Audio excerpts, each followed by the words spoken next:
Hi everyone, this is Ala Pivot reporting from TDF, and today we have the immense pleasure of hosting Carlos Codinha, who's the head coach of Genesis Futsal Club, on our show. Carlos, welcome to the TDF Podcast. Hello, good morning. Thank you for the invitation. Thank you. Nice and easy to start off with. How did you get into futsal? I think it's pretty much due to my work. I've been working, I worked before with Mexican gangs, with American gangs, street children in several countries, and there is a common language which is you can communicate with everybody with the ball. And in Portugal, I started also working with illegal immigrants there by starting with, and because there's a lot of pitches, I started playing with them, and then came the opportunity to start with the team, and it just came from there. So pretty much it's a very simple start. Okay, so you got into futsal more through the development of citizens through sport then than the actual performance side of futsal. Is that correct? Or yes, I came more from integration. Try to integrate young people, in this case through futsal, and then from the performance side, I never played. I'm a terrible player. How do you say it? You normally say those who can't play, coach. So I'm one of those. All right. So I assume this is where your passion for developing young players comes from, then. Oh yes. I think young players, young people, but in this case, young players, they have a different view of things, and they are eager to learn. They want to develop. They are more ambitious. They have more that kind of how can I say, a little bit of lack of concern by. Yeah, they're carefree. They're carefree. Yeah. Exactly. Thank you for the help.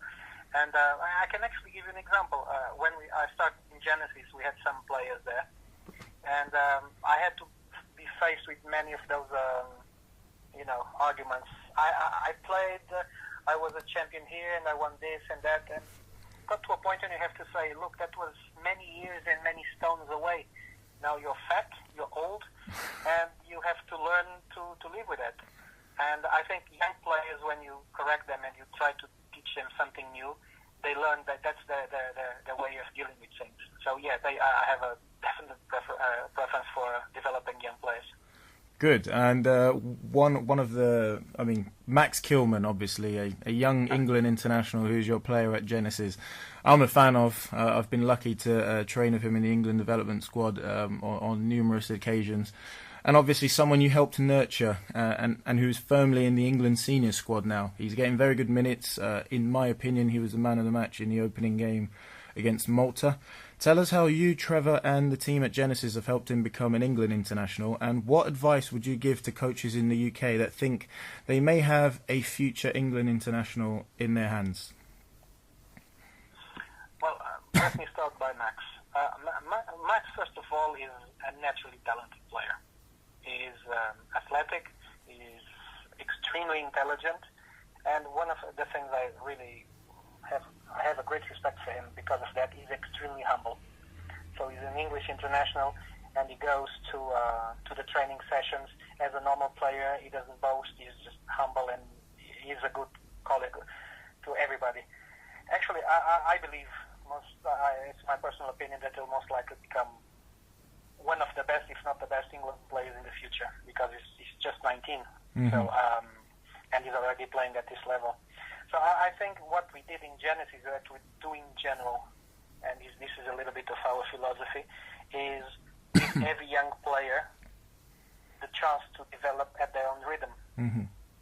So myself as a coach, I don't go and I hammer set plays over and over and over, and you kind of, if you do that in a way, and this is my opinion, you stifle their development.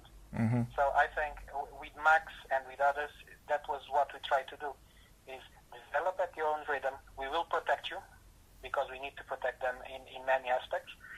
But you will have, or they will have, the opportunity to play as much as they have, as much as they can.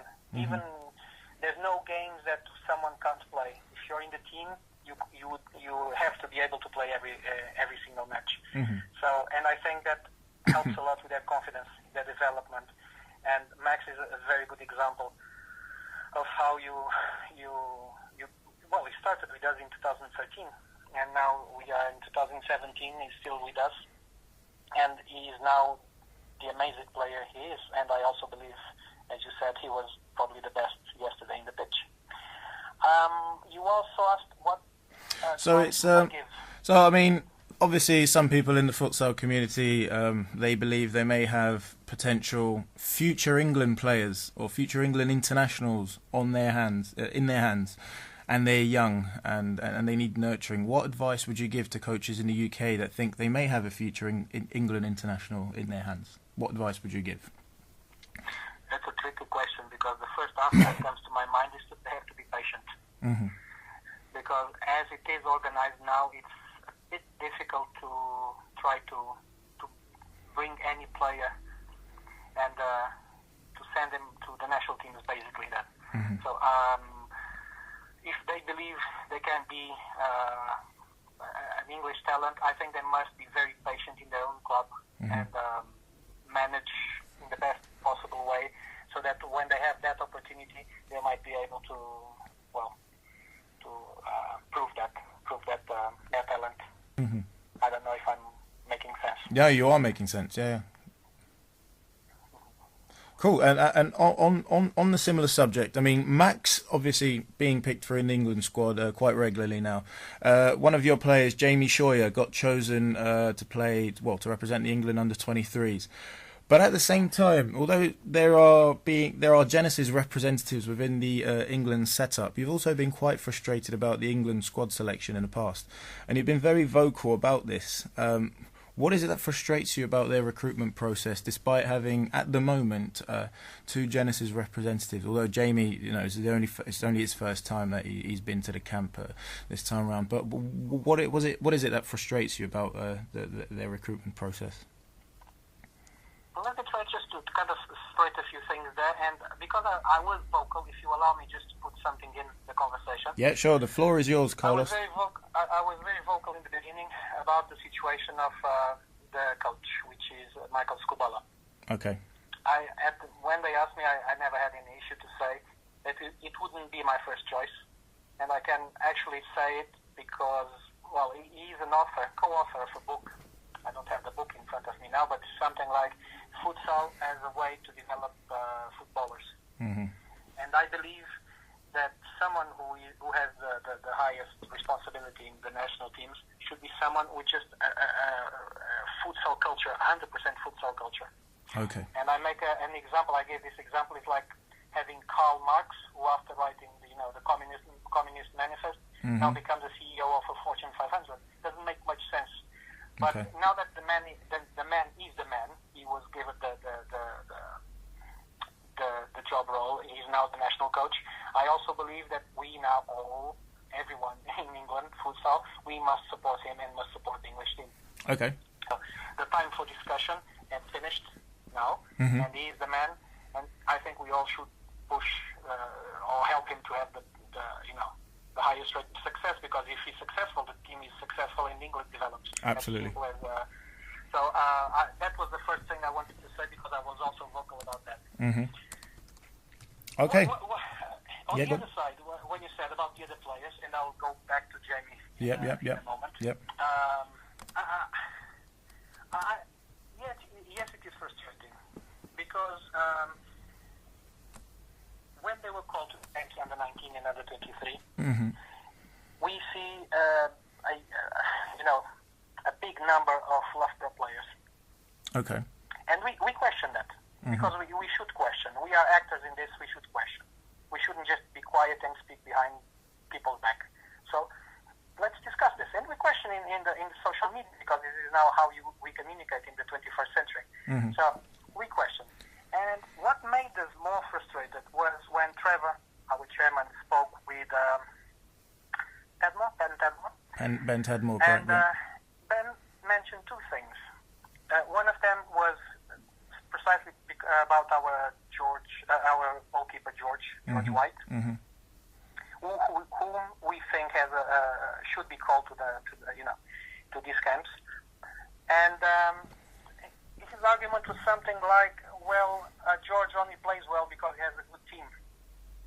And I think that is an insult to the player. I think that's an insult to futsal, actually, if I'm honest with you, Carlos, because, we all understand how important a futsal goalkeeper is, really. Look, TDF just, you made a rating about the teams, and I'm very happy that Genesis is in third. I wish we could be higher. We don't have the results for that, so maybe in the future. So if you see that there is a goalkeeper that is number one goalkeeper for our team, one of the best 3 teams in the country according to TDF ratings, and he's being called to train on the development camps, I think it's just, it doesn't make sense. It's just, sorry my word, is ridiculous, because I think it's an insult to the player, an insult for me as a coach, because come on, we put effort, development in these players every single day, every single week, and not call due to this argument, which I think is a bit of, as I said, a false truth. Also, on another argument which I think Ben used was that they call those players from Loughborough because they train 8 times a week. Yes, that's one of the arguments brought to the table by Idafe Jimenez on our previous podcast. Pretty interesting as well to hear his thoughts on that. But what are your thoughts on this, Carlos? Well, let me say something. I'm a personal friend of Sporting Lisbon main coach, and I don't think Sporting trains 8 times a week. Okay. And they're one of the best teams in Europe. I don't think, I know that they don't train 8 times a week. But let's assume that I'm glad that the Loughborough players have the chance of, training that many times. That does not guarantee they are talented. Correct. It guarantees they are actually dedicated players. I don't know if they are talented. Okay. That's what I question. And they are there to see that, the coaches. Now, if you tell me that, for instance, the main coach, Michael Skubala, goes now to Bulgaria, I think. Yes. And he picks 12, 13, 14 players. I believe that he should go with the guys that he trusts. There's that old expression, you go to war with those whom you trust. Okay. I respect that. In another level, in another sport, I was coach for Portugal in street soccer. And I took to the main competitions those whom I trust. Okay. But now, under 19 and under 23, they are making an observation of the players. And if you see them 8 times a week, you should know how they play. And if there is a huge country like England, where there are teams where Genesis has Jamie, definitely. Jamie is another talent. We have George. We have even Jordan Walpole. Yeah, Jordan Walpole, yeah. These two, George and Jordan, even if they are called every single week to the main team in Genesis, and they play every single match, they still go to development camps. So I think that's one of those thought processes that I don't understand, because it's just, they are good enough to be in Genesis, but they are not good enough to come to be observed on the under-19 and under-23. So there's not much of a criteria there. So is your point really then, because Skubala and the IFA people have a lot of familiarity, should we say, with these players, why don't they just choose players from other teams or around the country to represent the under-19 and under-23, rather than using up a lot of spaces for IFA players? Is that one of your arguments, or? Well, in part, if they think that those players should be called, very well, call them. But don't because of having like 8, 6, I don't know how many, I lost count to be honest. If that number stops from other players being observed or being seen, yes. If not, call your players, call those you know, but you are responsible for. They are responsible for the development of futsal in this country, not only in Loughborough. So they need to see other players. They need to communicate with the coaches and see whom do you think it's good enough to come to the under-19, or whom do you think is good enough to come to the under-23? Mm-hmm. Probably, I would say, these three. We have Jamie, we have Jordan, you have George. Mm-hmm. Call them up, see them. If you say, okay, that they don't really, represent what we want, okay, feedback to the coaches and say they need to develop on this one. They need to develop that specific point. But there must be communication. Otherwise, I look at that and I see that's just because there is a connection between IFA and Skubala. Okay. That doesn't leave much of a chance of having another conclusion. Okay, so it's communication is an issue then between the clubs and the FA. Okay. If you allow me, just for a few seconds. Yeah, go ahead. One thing that is a pet peeve I have is the fact that when the players are called, mm-hmm. the team is never informed ever. The players receive the email first. Yeah. And the clubs do not receive an email. Happened to me actually before, believe it or not. No, we have a development. There is a big effort at least from Genesis. We have been trying to make a proper planning, how to develop the players, how to prepare the season. And suddenly we get players coming. I can't go because maybe I was called. No, we should be informed. This should be discussed. Mm-hmm. I think that's something that we really, really need to improve. Otherwise, the teams will be always short on players. Yes, exactly. And hard to plan for as well. If you don't find out and you're planning a training session with some of your key players that are in the England camp, you cannot use them anymore. So. Definitely. Okay.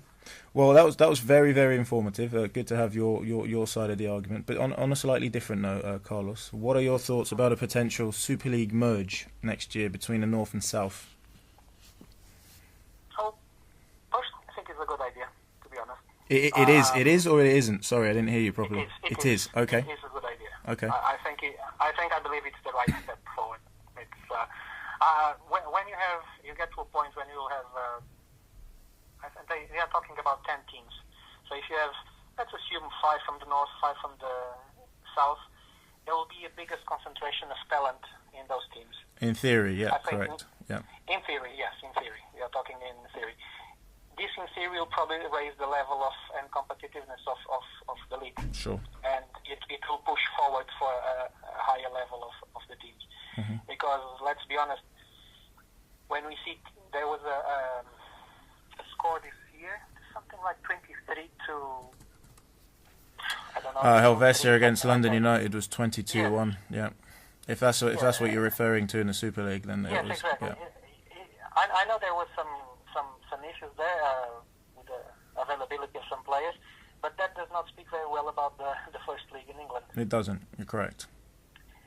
So I think it's a good idea to have maybe the most competitive teams of each side of the country. Okay. It's fair in my opinion. So on that note, on the note about the big score, of course, competitiveness is one of the key aspects of why people would be attracted to a Super League merge. But obviously, if a team fails to bring players or has a lack of players for a match, then surely it's an administrative problem from the club. So with this in mind, what should be the criteria for getting into the Super League next year?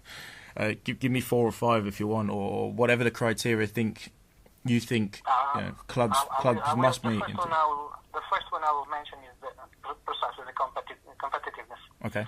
I think also very important is if the team is able to secure a proper venue.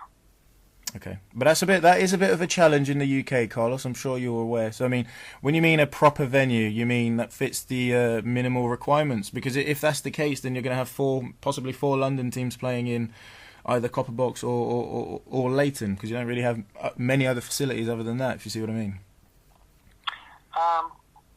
But I think when you want to compete in a league, and when the FA wants to raise the level, mm-hmm. I think I've heard some issues about some situations about a common venue to have the matches. I think we have the Copper Box, we have University of East London, where Genesis trains and plays. But then we have Leighton, which have some, is not the ideal venue for some matches. But you need to be able to secure venues because this came to my mind when we had scheduled matches for this season, and then those matches had to be postponed because there was no venue, and we are supposed as a club to make sure that we deliver the schedule with the venues, with the time, with all the information. So it's kind of a strange situation when you don't have a venue and you inform the FA. So there's two things here. Maybe you didn't have it and you were lying, which is bad, or it's just poor administrative performance. I think. But I do understand what you're saying, but probably there will be other ways of looking for decent venues, because we played in some of them, in some venues which are, sorry, my language is chicken coops. So small. For lack of another word. Yes, I think so, yeah. Okay, and are there any other criteria you think needs to be mentioned, needs to be raised, i.e. perhaps youth performance, youth academies, perhaps financial sustainability, anything else that you think should hold weight into applying to be a Super League team next year? Or? The youth academies is a tricky situation too, because there are, I'm not saying every youth academy, but there is also quite a few academies now running, some of them with much success. My congratulations to Ole and for winning the tournament against Barcelona. It's not easy at all. But I think that the academies are very much independent from the clubs. If I'm and they are seen more as an elite performance performance strategy, if you want to say like that. So I'm not really sure, because in the situation as we are now, we as a whole, to be able to also maintain youth academies, which means more coaching, to develop them, which means venues, it becomes very difficult. So I would not be sure that criteria should be a very, very important one at this stage.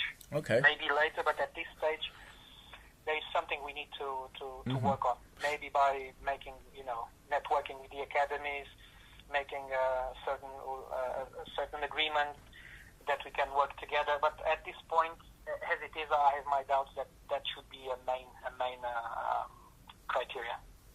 Okay. So which of the criteria should hold most weight, in your opinion, then? Yeah, for me, the level of competitiveness. Okay. Even if go on. Sorry. Go on. Go ahead. Sorry. Sorry, no. Go on, Carlos. You go, please. Okay, I will say it should go hand in hand with the other criteria, but that competitiveness should be above all the main one. Okay. So in your mind, then, Genesis absolutely should be a Super League club next year.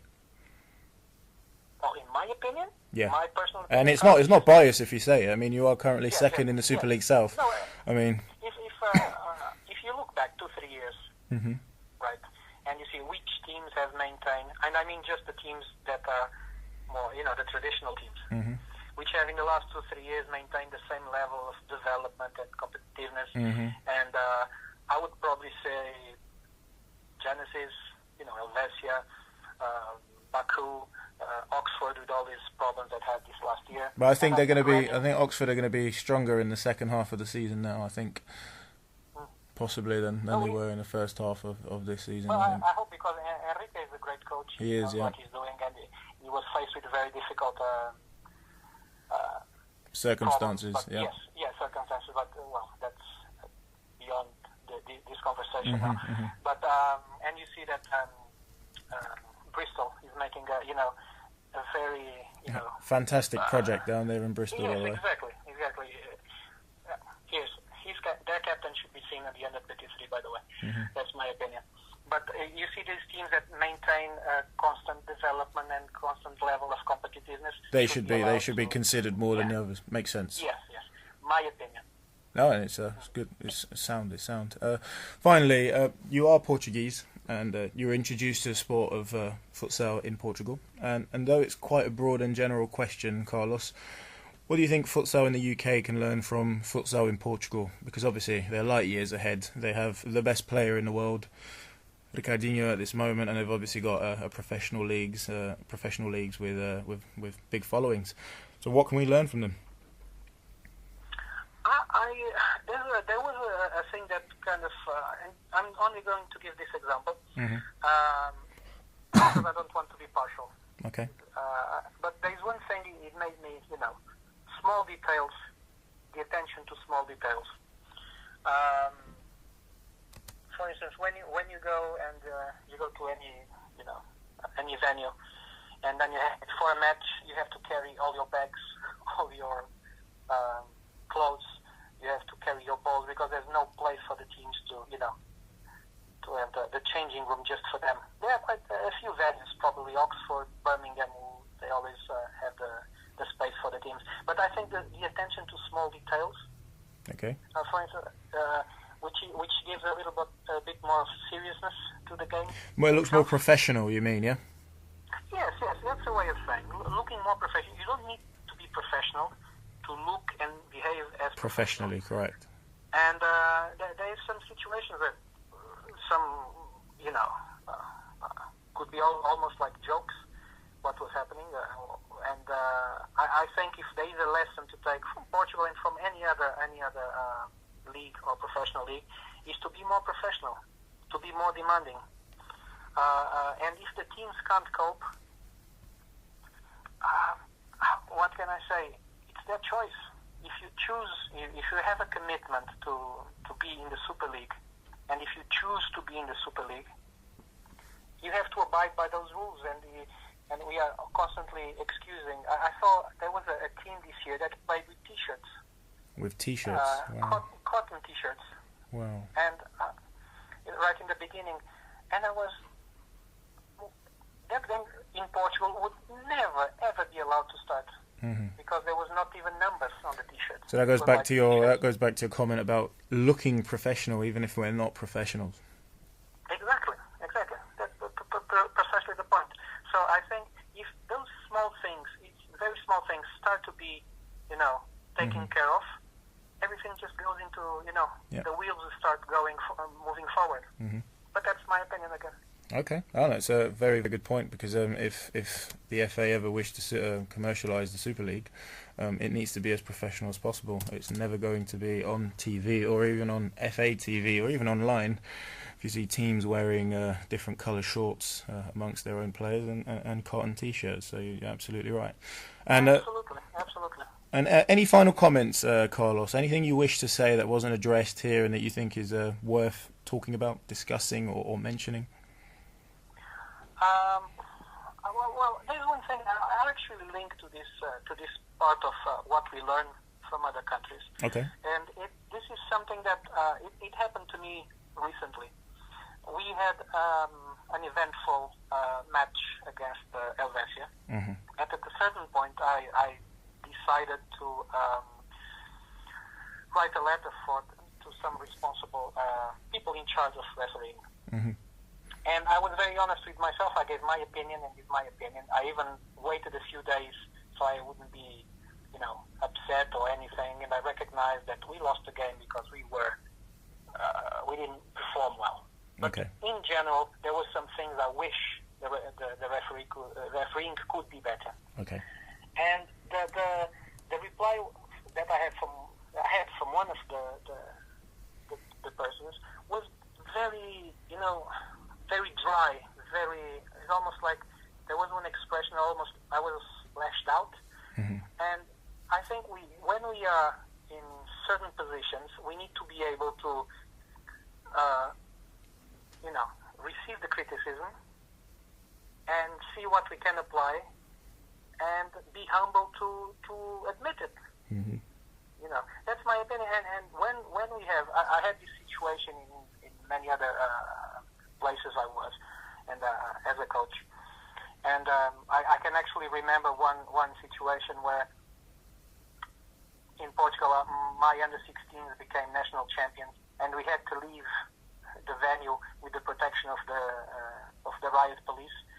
And I remember having to write a very strong letter to the FA and about what happened.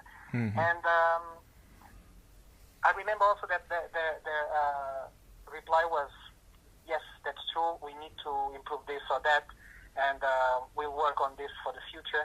And that's it. That's how it ended. Mm-hmm. I don't know if I'm making any sense. No, it makes sense, because even because Carlos, the point you're making, it gives us more confidence in within the FA to address any issues we feel we are facing, you know, as futsal stakeholders, as futsal people. So yeah, it makes absolute sense.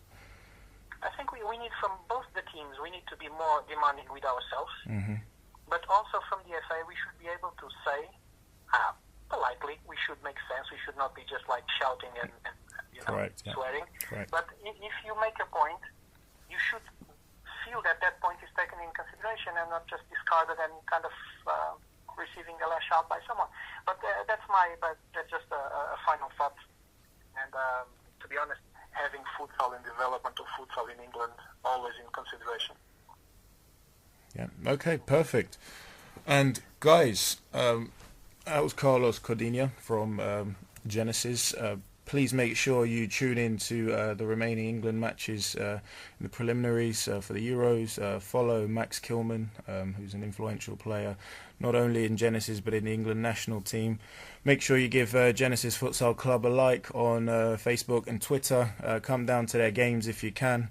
If it's reasonable, they play at the University of East London. Check the schedule as to when they next play there in the FA full-time website. Make sure you give the Daily Futsal a like as well. Make sure you follow us. We're here to try and give all the futsal stakeholders a voice in the sport so we can be heard and so we can help develop the sport together. Carlos, thank you very much for having you for coming to our podcast, and I think that was very, very insightful. Thank you very much to the Daily Futsal. I just want to congratulate you guys because finally we have a website and a Facebook page dedicated to our futsal in England. That's very, very important. We were missing that here. Oh, thank you very much. Congratulations, and the best for the future. Oh, cheers. Thank you very much, Carlos. Take care. Bye-bye.